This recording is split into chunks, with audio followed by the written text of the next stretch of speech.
Welcome to the Creative Plan Podcast Network. Join us as we share our favorite RPGs, one-shot games, tabletop games, reviews of items, and convention panels, and other exciting things that we run into from time to time. Sit back and enjoy the show. Hi, this is Kelly, aka Trixie from Ragnarok and Roll, assigned to Ragnarok Story, and Tilda Wimblewick from D&D Journey of the 5th Edition.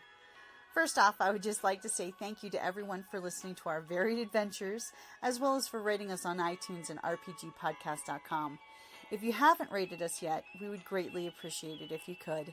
And if you're looking for more ways to support our efforts, we are now on Pareon, a great site where you can help us continue making more podcasts, as well as some special surprises for our patrons. If you can, please look us up at www.patreon.com/cppn. Every little bit helps. And again, thank you for listening. Thank you for joining us in Bisbee. Thank you for being here tonight. We do have a special guest. David Lee Summers has returned to read to us. Yay! So David will be reading in a little bit once I'm done waxing rhapsodic. And I'm not even English right now, so you guys get a real experience. So good. This is why I'm normally English. You know, there's a chair in my room. I'll get a chair. I like to talk in stands. Oh, for other people. Yeah, those other people can have chairs. That's fine. I like them. They can have chairs. So David's going to read to us. Then we'll probably give more cocktails. You can get some assistance with cocktails. If you want a 10th in the afternoon, I will pour those for you. They are deadly. It's half absinthe, half champagne. We'll get cocktails. There is a lavish spread. Thank you, everybody who donated food for the potluck. And once David has read, he has a selection of his books in the library so that you may acquire a book to take home of your own. David, you will sign. I will, absolutely. And then it's time for games.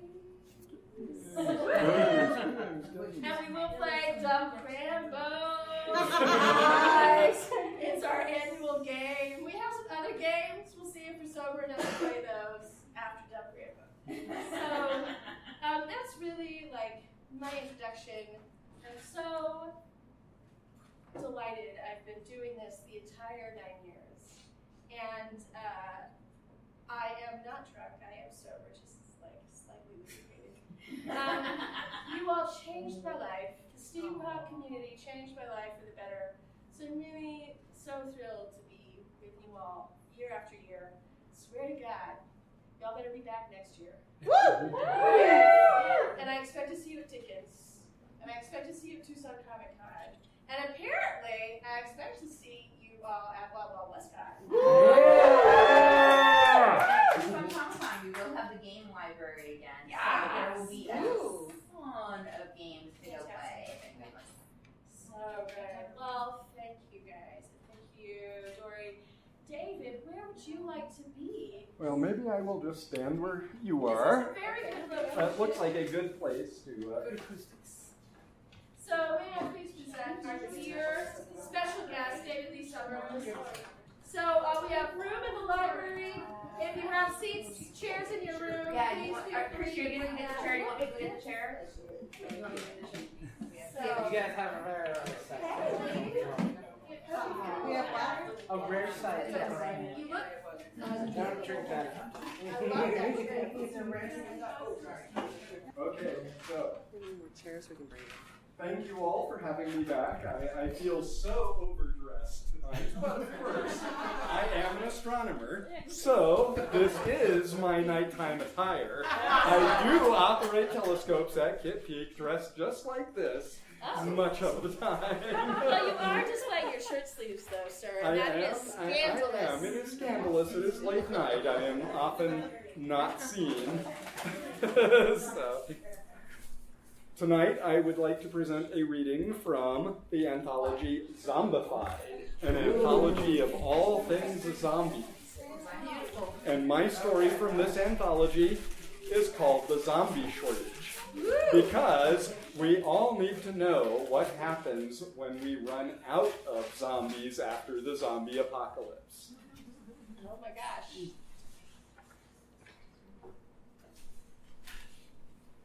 Dr. Grossman gritted his teeth as he tapped an indicator mounted to a pipe that ran alongside a huge vat. The pressure was nowhere near as high as he'd like. The lights were dim, not just in the ancient brewery he had converted into a makeshift power plant, but all across the city. A menacing growl sounded from within the container. The doctor pounded the vat side, then moved to a vast electrical panel. He checked the gauges as he walked by on his way to a bank of switches. Each switch was as long as a man's forearm. Lightning arced outside the brewery's high windows, and the lights went out. Swearing to himself, the doctor lowered a pair of goggles, and he searched the panel before him in the wan light that filtered in from above. A banging sounded from the door. The doctor ignored it. As he threw first one large switch, then another, sparks flew from the electrical panel, and the lights returned, weaker than before. The banging resumed. "Egon, get the door!" bellowed the doctor as he checked yet more gauges. The doctor's assistant emerged from the shadows, wearing a leather gas mask across his mouth. He stepped across the dusty concrete floor and opened the door. A man wearing a top hat and cape stepped in from the deluge. He removed his hat and shook off the water, then did the same with the cape. He handed them to Egon. The assistant looked at them, shrugged, and tossed them over a pipe that ran along the wall. "Grossman!" "I've come to have a word with you about the lights," called the well-dressed man. Dr. Grossman spun around and looked at him. He recognized the Honorable Mr. Harris from the town council. "Mr. Harris, I really have my hands quite full right now trying to keep everything functional during the storm. We can speak again when it abates." "I will have a word with you now." Harris stepped over to the doctor. "The people of this city expect the lights to stay on. Mr. Buckholtz complains that he can't keep the conveyor belts running in his factory." Dr. Grossman took a deep breath and let it out slowly. "As I recall, wasn't it Mr. Buckholtz's factory where the problem first appeared?" "I don't understand," the councilman's eyes narrowed. 25 years ago, it was Buckholtz's factory where the living dead first appeared. People with an insatiable hunger for human flesh, for brains, the flesh rotting from their very bones. Poor buggers. I suspected toxic waste from the machines. That was never proven. The councilman's tone was firm, a decision, more than a statement of fact. "Whatever." The doctor shook his head, turned, and climbed a ladder to a catwalk that ran between several of the brewery's vats. The councilman looked at the dirty, rusted metal, then crinkled his nose and followed the doctor. 25 years ago, the living dead overran the city, then the state, then the world, said the doctor as the councilman reached the top of the ladder. It was apocalypse. I remember all too well, said the councilman. Many of us lived in caves. It looked like civilization was over. I took refuge in this old brewery, and that's when I had my revelation. The doctor pointed down into a glass-topped vat. Within, zombies shambled about mindlessly. 2 of them bumped into each other. In a corner, 6 of them huddled near a cow's carcass. They had torn into the skull and were ingesting the cow's brains. Yes, we thought you were crazy when you started luring the zombies in here, the councilman smirked at the memory. The revelation, continued the doctor impatiently, was that the zombies produced methane as they rotted. I could convert that methane into power. I could rid the city of zombies, and I could restore civilization in one fell swoop. 25 years after the zombie apocalypse, you live rather comfortably, don't you, Mr. Harris? All because of crazy Dr. Grossman, who took refuge in the brewery. And we will be eternally grateful, said the councilman. But today, what about the problem with the lights? What about now? Don't you see, said the doctor through gritted teeth. That's the problem. We are running out of zombies. Running out? The councilman blinked. How can that be? The whole country was overrun. Can't you get more? The zombies eventually rot into little stinking puddles of flesh and bone. The only way to get more is to have a human being infected by the zombie virus, said the doctor. And plants like this have sprung up all over the country. Businessmen like Mr. Buckholz have become reliant on them and haven't come up with an alternative.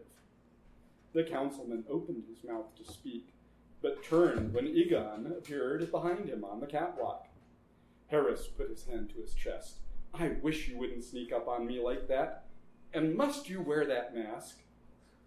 Oh, I'm afraid he must, said the doctor, who had donned his own mask. It's not prudent to breathe the air from the vats. Breathe the air? I don't understand. As soon as Dr. Grossman saw that Egon had opened the vat, he dashed forward and gave the councilman a shove. The politician dropped like a sack of potatoes to the floor 2 stories below. Seeing the hatch closed, the zombies turned. Some of them tried to climb the smooth walls of the vat toward the doctor and his assistant. Egon closed the hatch on the screams of Mr. Harris. The doctor and his assistant turned to inspect the other vats. Once they reached the third one, the lights brightened. Mr. Harris must have taken his place among the chosen, said the doctor. He turned and held up his finger.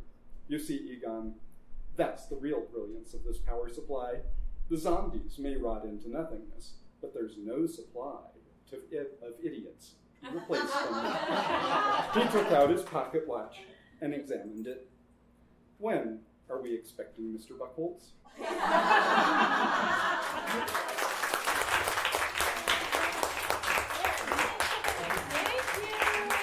Thank you so much. Delightful. Oh my gosh. Thank you, David. So if you loved that story by David, buy his books. We want our authors to be able to pay their bills. His books are in the library. The library. I'm happy to sign them. Yes. Right? And we will read one of David's books next year, too. We always read David for book club. So, yeah. What's our next read going to be, David? Oh, that's a good question. We'll have to discuss this. Yeah, and I we'll think we about might have another anthology in line. Or something Excellent, coming perfect. up soon. So- Good. Wonderful. All right. Thank you. We have a question. Yes. When's the next secret release on your Patreon site? When is the next secret release on my Patreon Ooh, site? David has a Patreon. Yes, I do have a Patreon Yes. site, and thank you to my lovely patrons who are here. Yes, and I am currently writing a space western, or I should say I'm rewriting it. It is my very first novel, published 25 years ago. This is the 25th anniversary edition, and I'm basically releasing the original chapter as it appeared 25 years ago with my notes, and then I'm sharing the rewritten edition of it, knowing what I now know 25 years later, and giving people a little bit of an insight into the whole writing process through all of this. So that's what we're currently doing through Patreon, plus sharing a few other odds and ends. I just shared a little project making globes of Mars with the canals of as Percival Lowell did them. And this may be something to keep an eye open for at Wild Wild West Con. Very cool. So, thank you all for having me. Thank you, David. And I actually managed to completely dodge your question, which is when, but we should have another secret release in a week. Thank you for listening to the Creative Play and Podcast Network.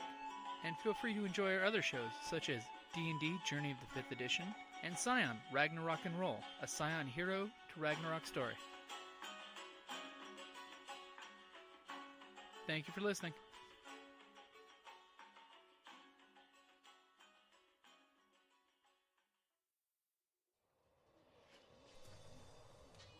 On the battlefield, I'm a warrior, ready to kill or be killed. I've defeated orcs from the north, sent Kandorian demon spawns back to the depths, and drank with Cimmerian heroes. But when I get back from a hard day of disemboweling my enemies, I enjoy nothing more than to open my castle doors and find a dungeon crate as my reward for blood well spilled. Designed for role players and tabletop gamers, Dungeon Crate is a monthly subscription box service with a treasure hoard of loot you can use on or off the battlefield. Miniatures, dice, tokens, coins, maps, modules, terrain pieces, handcrafted items, RPG jewelry, and more are yours for only a few gold per month. You even get a digital crate along with a physical one as an added bonus. So what say you? Are you ready for postal glory? Oh boy.